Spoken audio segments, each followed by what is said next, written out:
What up, you guys? We are here for our weekly energy oracle forecast. It's Sunday night when I'm making this, and it's so cozy because it's raining. So I'm sitting there all cozy listening to the rain, and it's cold outside. It's Christmassy. I can't wait to put out my Christmas tree this week. And my menorah, I've got to find out when Hanukkah is. I don't want that to sneak up on me. I would die if I missed it. First card out is love. Maybe this week, a new thrush of love will wash over us. Perhaps seeds are planted for a new love to come. Maybe in the distance, like backstage somewhere, things are starting to move around and pieces of scenery are being put into place and people are grabbing props because maybe there's like a shift coming up, right? Maybe there's going to be like a new character walking onto the stage, you know? We never know when we might meet someone. We never know when the, circumstances are aligning, in ways that we just aren't aware of and things we can't see coming yet. So, we all go through our lives thinking, oh, everything's this way. And then one day we get an opportunity or we meet someone and then everything's changed, after that. So that's really good. I'm feeling that's a possibility. And as well as I just feel like we're really getting a sense of what makes us feel like we love life and things that we love about life. And I think we're starting to realize what we want to integrate more of into our life and how we want to curate this next chapter getting started to reflect a life that we really truly love, that actually a life that reflects the love that is uniquely expressed through us. Each of us have our own personality. We all have our own little quirks and we all have certain things that we love that light us up. And because those things light us up, we share them in a way that lights others up as well. So I think we're just really connecting with love on every level this week. We're in the holidays and they're sprinkled throughout the month. So people are seeing friends and family, and we're connecting to the people that we love. So there's just a lot of love and generosity and goodwill in the air, usually during December. That being said, there's also, many times people are having a hard time and they're sad and they're angry too. So we need to share love with people who may be feeling isolated. Voice. We are using our voice this week, our unique perspective, the way that we communicate. Maybe you are a writer or an artist of some kind. Maybe you're a public speaker. Maybe, you have great thoughts about things. So it's really helpful when you speak up and speak out and say what you think. Maybe you're a comedian. Maybe it's time that you finally were able to connect with your truth and voice your truth.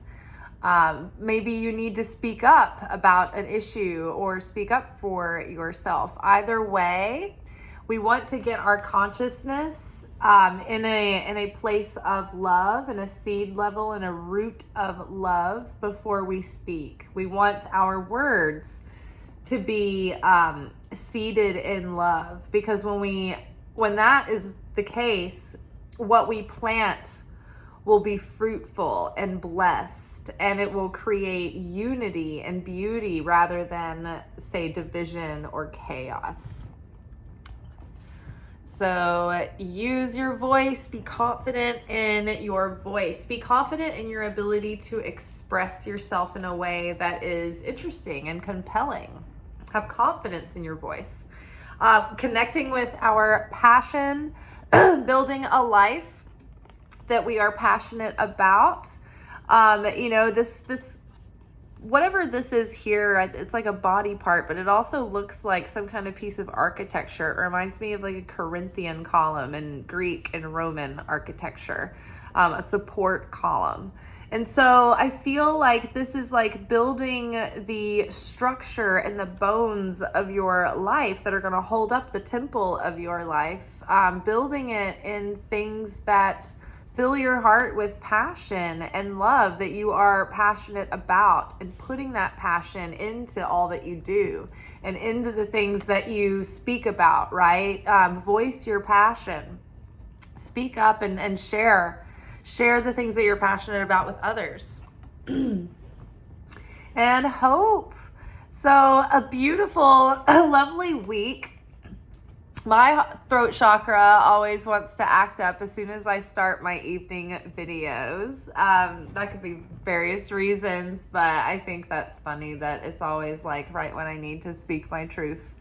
My throat wants to get all funky and fussy. Hope. So I think that this week our hope is like returning to us. The butterflies are here. It's like the metamorphosis is complete and we can fly now. And so it's like hope is returning where it might have been gone for a long time. We're approaching the solstice and we're approaching Hanukkah. And the focus around those holidays is that they are in the darkest time of year. And it's like this time of year that we really come to a place where we really deeply connect with the light. And it fills us with such joy and warmth and comfort to connect with the light this time of year. I mean, think about just like the themes of the holidays. It's twinkling lights everywhere, Christmas lights and Hanukkah candles and fires and things that are like light, and fire and warmth and twinkles and everything. So the light is returning, but this is it's the darkest before it increases again. I'm so articulate right now. It's like it's the darkest before the dawn, but it's not the dawn. It's like the coming back of the light from the solstice, but it gets darker before it gets brighter. And that's how it's been, right? It had to get worse before it got better. And so things in our life are starting to turn a corner and the light is returning. And I think we're all starting to feel it. We're starting to lighten up. I think we're starting to definitely feel a desire for harmony and peace and fulfillment and joy and, not bitterness, not division. And so I think that there is a hopefulness returning, into our hearts going into this new cycle. There's a lot of things that are unknown that lie ahead of us, but it's the world is always going to present us with chaotic times and changes and things that we don't understand and things that we can't foresee, coming at us from every angle, always. So it's always just going to be up to us as each individuals to cultivate that sense of inner peace and well-being and fulfillment through our connection and faith and certainty in God, the creator and source. And otherwise, the world's just going to do what it's going to do. But we can find peace within the storm and within any kind of circumstances that are going on. And that's the true, one of the true goals of being a spiritual seeker and doing the work is that you can maintain your solid groundedness and fulfillment and faith and peace in any circumstances. It doesn't matter what the circumstances are, because ultimately you're connected with God. God's in control, and you know that God could be revealed through all situations. And the simulation is set up so that when we are facing the unknown or discomfort or something that is inconvenience or we perceive as a problem, and we maintain that confidence and faith that it can all be used to actually exalt us and help us and work out in our favor and be a blessing in disguise. It's that faith that sort of like triggers the little button backstage that changes the scenery in front of us. And it's like, oh, what looked like a booby trap that we were falling into, this like crappy scenario actually turned around and it became better, right? Like an example of this would be, say you are at the airport and your flight is delayed, and you could get really like sour about it. But instead you decide, oh, let's just go have fun. Let's go grab an appetizer. Let's go grab a drink. Let's like live it up or whatever. And so you get in like this really high vibe state. You're like, you know what? Everything's going to be fine. I know this is working out for us. Maybe this is going to prevent us from having some kind of, bad,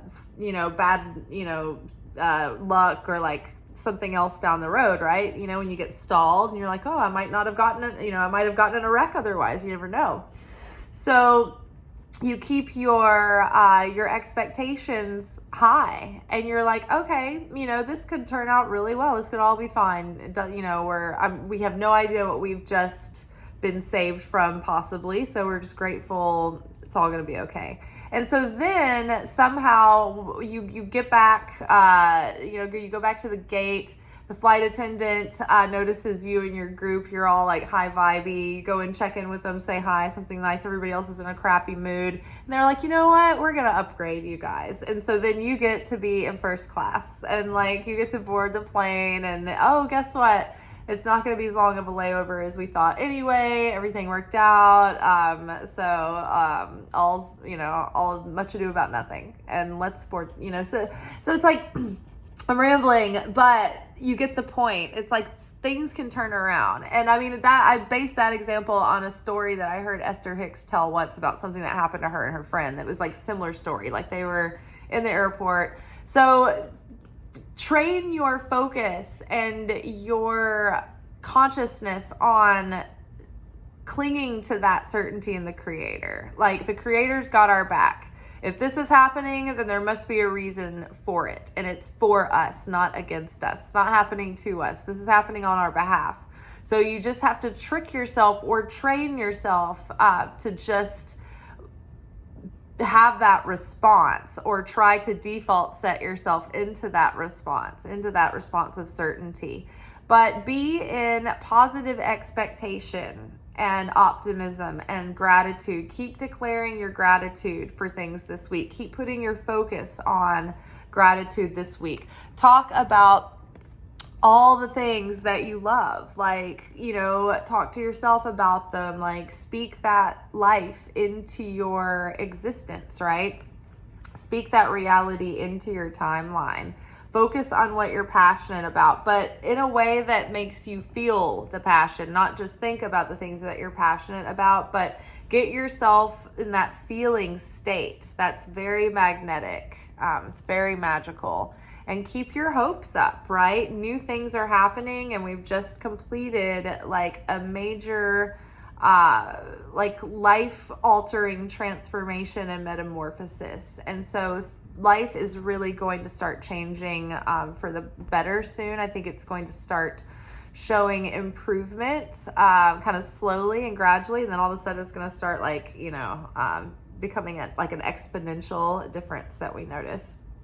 But until then, the trick is to stay not only patient, but happy, and embrace the now and be excited about the present moment. And don't look over your shoulder. Don't look back. Don't be looking too far ahead. Envision and call in, this next chapter, but be in the present and enjoy the present moment and get lost in that for now. We have, let's review these. Love, voice, passion, and hope. Dare we grab one more card? I kind of just want to see if one more comes out. Feel the passion. You can't just think the passion. You can't think your feelings. We need to be feeling our feelings. Feeling your feelings gets that manifestation going. Gets the magnetism going. It gets that miracle juice flowing. So feel the feelings, feel the passion, feel your love. Speak positively, speak blessing into your life, speak love into your life, and let your hope float to the top, as they say in that movie, Hope Floats. Hope floats to the top. It's like the last thing that they say before the credits roll, the fade out. Hope floats to the top. All right, you guys. Well, have a good week, and may hope float to the top for you. All right, I'm glad this is over. This has been awkward for me. Thank you for watching. If you enjoyed this video and you got something out of it, then please give it a like. Subscribe to the channel. Turn on notifications to be notified of when I drop content. Like the videos, comment, share them. Anything that you do helps these messages get out to other people who need them. So you watching a video and taking an action on it actually makes a positive difference in someone else's life.